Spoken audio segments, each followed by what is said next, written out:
What happens when the brutal realities of war, the deeply ingrained expectations of enemy encounters, are suddenly utterly upended by a simple, almost mundane gesture?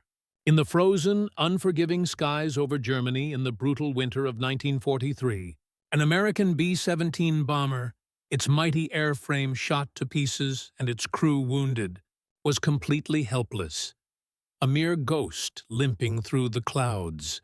A German fighter ace, a man forged in the crucible of aerial combat, with a clear, undeniable shot, instead chose to fly alongside. But instead of delivering the final, fatal blow, the one that would cement another victory and perhaps earn him a coveted medal, he did something that would defy belief. Something so profoundly human it would forge an unbreakable bond between enemies. A bond that would span decades and oceans. Most of us, when we picture World War II air combat, conjure images of a merciless clash of metal and men. A brutal dance where the only rule is kill or be killed. The roar of engines, the flash of gunfire, the desperate maneuvers. It's a terrifying symphony of destruction. Yet, hidden within that chaos, nestled in the heart of that relentless conflict, are stories that completely flip the script. These are moments when the so-called enemy, faced with a choice, chose compassion over conquest, humanity over hatred.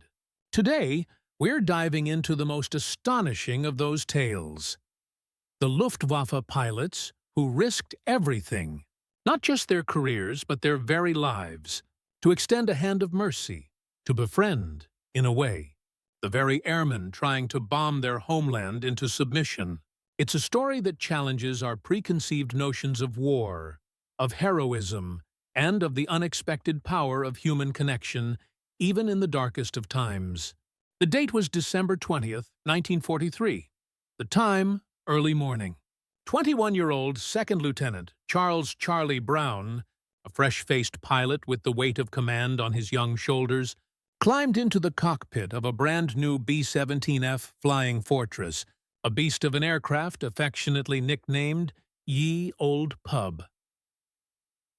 His 527th Bomb Squadron had one job, one critical mission: flatten the Focke-Wulf aircraft factory at Bremen, a vital cog in the German war machine. The weather, however, was abysmal, a thick, swirling soup of clouds and ice that had already forced half the mission to be scrubbed. But Brown's group, determined and disciplined, pressed on, pushing through the unforgiving conditions. As the formation crossed the North Sea, a deadly gauntlet of German defenses, flak burst around them like malevolent black flowers blooming in the sky, each petal a shard of lethal shrapnel. The concussive blasts rattled Ye Old Pub, testing its structural integrity and the nerves of its crew. Then, over the target, disaster struck with brutal efficiency. A direct hit tore through the bomber's nose, ripping away vital equipment and inflicting immediate casualties. The No. 2 engine erupted in a terrifying inferno, a beacon of vulnerability against the gray sky. The tail gunner's compartment, meant to be a fortress, was shredded, leaving its occupant exposed and injured. The once proud bomber, now a wounded bird, fell behind the protective wall of its friends, a lone target in a hostile sky. By the time Charlie Brown managed to wrestle his crippled aircraft around, turning its nose for the long, desperate journey back to England, Ye Old Pub looked less like a flying machine and more like a miraculous, defiant wreck. Half the crew was wounded, some grievously. Oxygen lines, critical for survival at altitude, were severed, threatening hypoxia. The tail, a crucial control surface, was almost torn clean from the fuselage, hanging by a thread of metal and prayer. The once impenetrable bomber was now a sieve, bleeding fuel, losing altitude, and barely clinging to the air. It was a testament to Brown's skill and sheer willpower that it was flying at all. Below, amidst the dreary, rain-soaked landscape of northern Germany, at an airfield near Oldenburg, 28-year-old Luftwaffe Oberleutnant Franz Stiegler stood on the tarmac. He was a veteran, a decorated ace with an impressive 22 victories already under his belt. He needed just one more kill to earn the highly coveted Knight's Cross, a symbol of immense bravery and skill in the Luftwaffe. Stigler's squadron had scrambled earlier that day, but a persistent engine trouble had forced him back down, grounding him in frustration. Now he watched through the drizzle. A lone, battered American bomber limping overhead at barely 200 feet. A ridiculously low altitude that screamed vulnerability. It was practically begging to be shot down. A quick hop, a scramble into his waiting Bf-109G, and he could be airborne in under 3 minutes. His comrades, seeing the easy target, ran up to him, their voices urgent, shouting, "Abschuss! Abschuss!" An easy kill, a guaranteed victory. The expectation, the pressure, was palpable. Stigler, a man of duty and ambition, climbed into his sleek Bf-109G, slammed the canopy shut with a practiced motion, and roared after the cripple. The roar of his engine a hungry sound echoing across the airfield. Stigler, a master of aerial pursuit, closed in with chilling precision from the rear, his finger resting instinctively on the firing button. Through the reflector sight, a crosshair superimposed on the battered silhouette of the B-17, he saw the bomber's left stabilizer flapping wildly, like a broken wing, a clear sign of catastrophic damage. He scanned the aircraft for return fire. The gun barrels in the ball turret, usually spitting death, hung limp, silent, and impotent. There was no resistance, no fight left in this wounded beast. One squeeze of that button, one burst of his cannons, and the B-17 would spin into the icy depths of the North Sea. Another notch on his belt, another step closer to the Knight's Cross. Yet, something held him back. It was a moment of profound disorientation, a subtle but seismic shift in the psychological landscape of combat. Stigler's old flight instructor, a man named Gustav Rudel, a figure of immense respect and moral authority, had once drilled a fundamental code into his students. You shoot at a machine, not a man. If I ever see you shoot a man in a parachute, I'll personally put you in the ground. This wasn't a man in a parachute, but it was a machine utterly broken, a crew utterly helpless. The spirit of Rudel's words echoed in Stigler's conscience. This was not a fair fight. This was a slaughter. He eased off the trigger, the tension in his finger dissipating. Instead of attacking, he pulled alongside, closing the 30-foot gap between their aircraft, close enough to see the details of the damaged bomber. Inside the B-17's cockpit, Charlie Brown looked back, his face streaked with blood, his eyes wide with a mixture of fear, exhaustion, and disbelief. In that singular, bewildering instant, the very war Stigler thought he understood, a clear-cut, black and white conflict between good and evil, flipped upside down. Neither man could believe what happened next. Stigler, in a gesture that transcended the brutal realities of war, dipped his wing in salute, and then, with a clear, unmistakable motion, pointed and motioned for Brown to turn toward neutral Sweden, a haven from the conflict. For 20 agonizing minutes, an eternity in the hostile skies of war, the German fighter nestled so close to the crippled bomber that waist gunner Willie Robinson, peering through the shattered fuselage, could clearly see Stigler's gloved hand on the stick, his face a stoic mask. The B-17, ye old pub, wallowed through the air, struggling for every foot of altitude. Stigler, with an almost balletic precision, matched its every bob and weave, not to attack, but to shield it from the German anti-aircraft batteries that dotted the coast below, guns that would surely finish off the helpless bomber.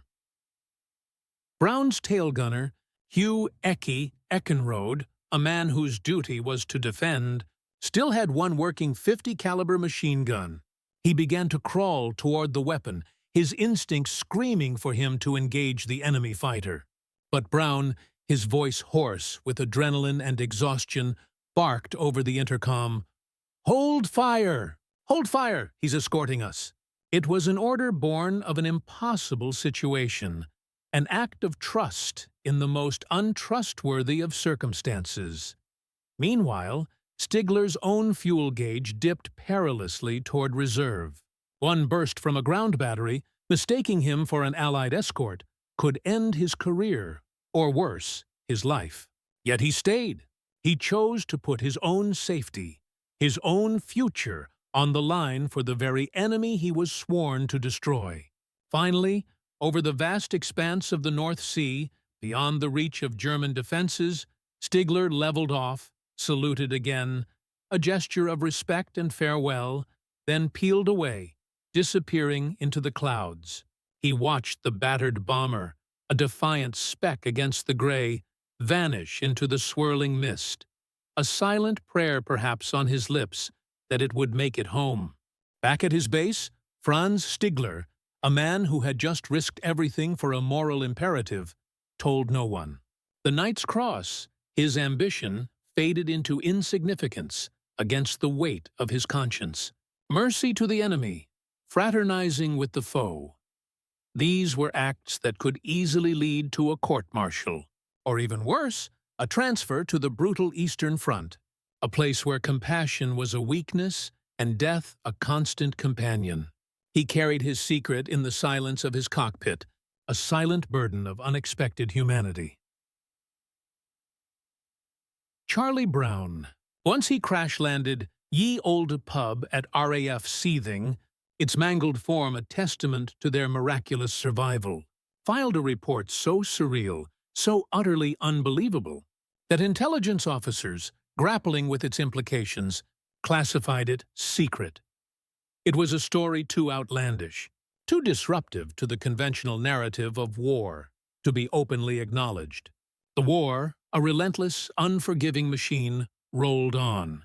Stigler continued to down more aircraft, fulfilling his duty as an ace. Brown flew more missions, each one a dance with death, each one a reminder of the day a German pilot had spared him.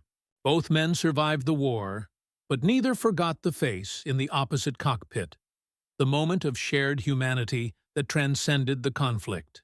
That unexpected cup of coffee, metaphorically speaking, had been offered, and its memory lingered. Fast forward 46 years. The echoes of war had long faded, replaced by the hum of peacetime. Charlie Brown, now a retired Air Force lieutenant colonel living a quiet life in Miami, gathered his grandkids around the dinner table.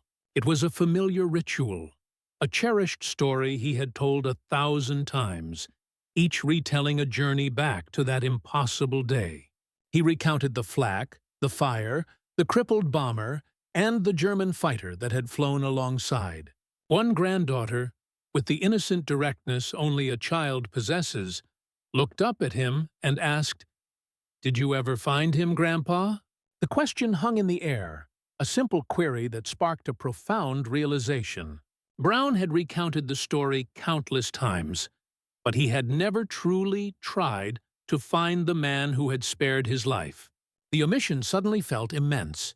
Fueled by this newfound purpose, Brown embarked on a quest. He wrote letters to West German archives, to Luftwaffe reunion groups, to veterans' magazines, casting a wide net across a continent still grappling with its past. Months passed, filled with the quiet hope and the creeping doubt that accompanies such a search. Then, a letter arrived. It bore a Canadian postmark, an unexpected twist in a decades-long narrative.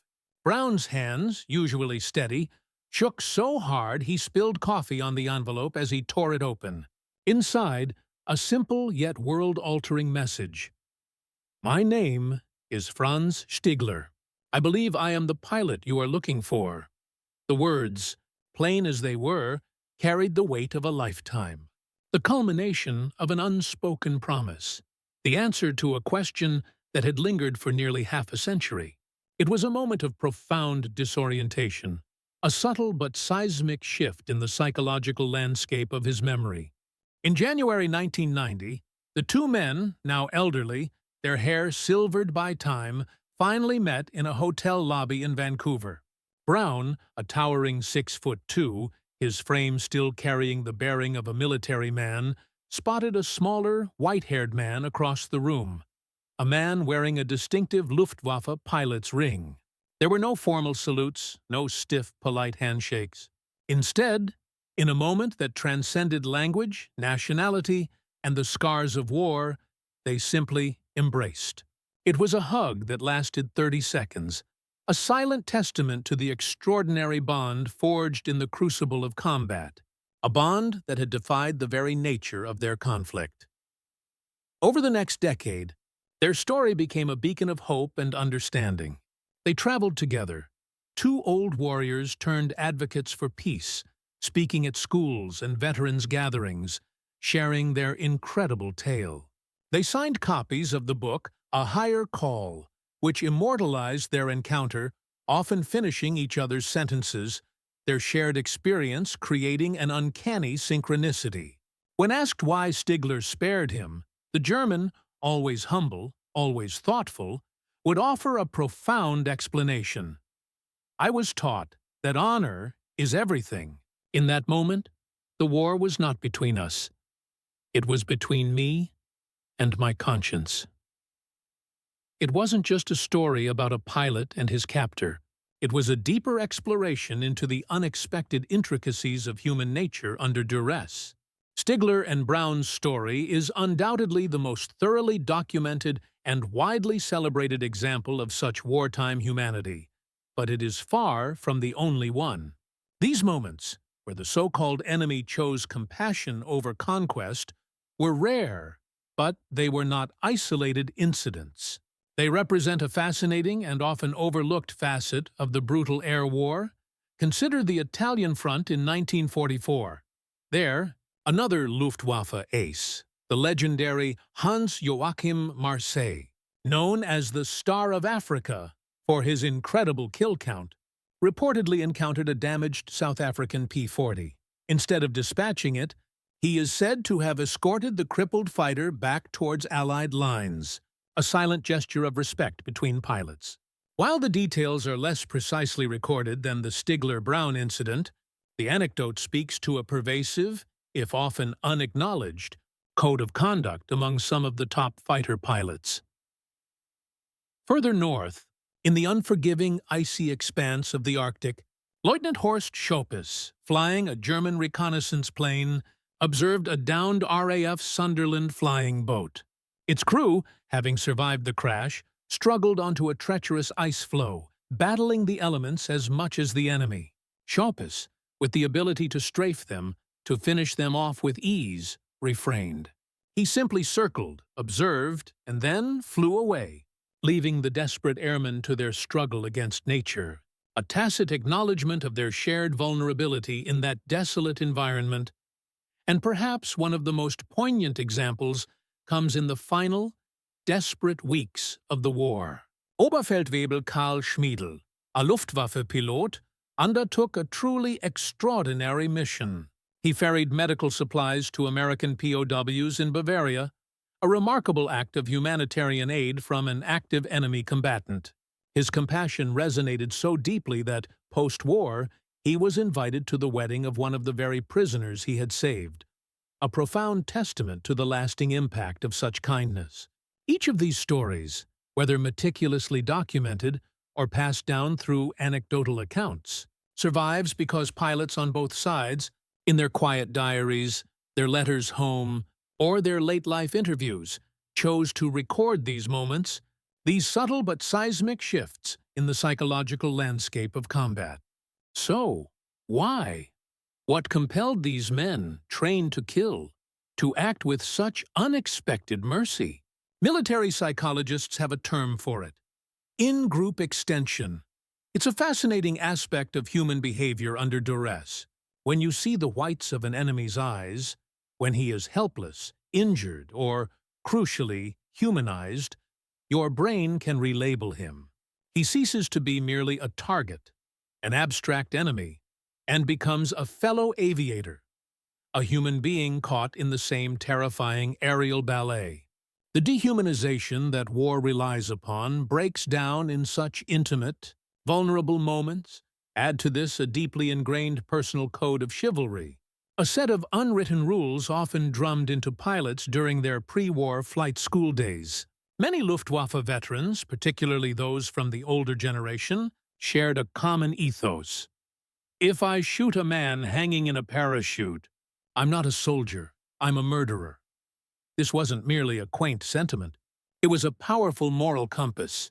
And that ethos, that profound sense of honor, did not stop at parachutes. It extended for some to crippled bombers limping home, to defenseless crews, to any situation where the advantage was so overwhelming that to press it would be an act of brutality rather than legitimate combat. Mercy, in these specific, high-stakes moments, became almost a reflex, an automatic response born of a deeply held moral code. It was a choice that redefined an entire conflict, blurring the stark lines between friend and foe. But let's be clear, showing mercy, extending that unexpected cup of coffee to the enemy, carried immense risk. For Franz Stigler, a Knight's Cross candidate, had his wingman reported him, the consequences could have been dire, potentially a court-martial or even a firing squad for treason. Other pilots who displayed similar acts of compassion faced severe repercussions. Some lost promotions, their careers stalled by their perceived weakness or disloyalty. Others were transferred to the Eastern Front, a posting that was, for many, a virtual death sentence, a brutal punishment for their perceived softness. Yet, remarkably, few ever regretted their decision. When historian Adam Makos, in researching his book A Higher Call, interviewed 20 former Luftwaffe pilots about such incidents, the findings were astonishing. 18 of those pilots openly admitted to sparing at least one Allied aircraft during the war. Only 2 said they should have pulled the trigger, expressing regret for their moment of mercy. And even more poignantly, one of those 2 wept on the phone during the interview, begging Makos to redact his name from the record, unable to reconcile his wartime actions with his later life conscience. This isn't just a story about pilots and their aircraft. It's a deeper exploration into the unexpected intricacies of human nature under duress, and how the quiet battles of wit and empathy can sometimes yield more profound victories than any bomb run or dogfight.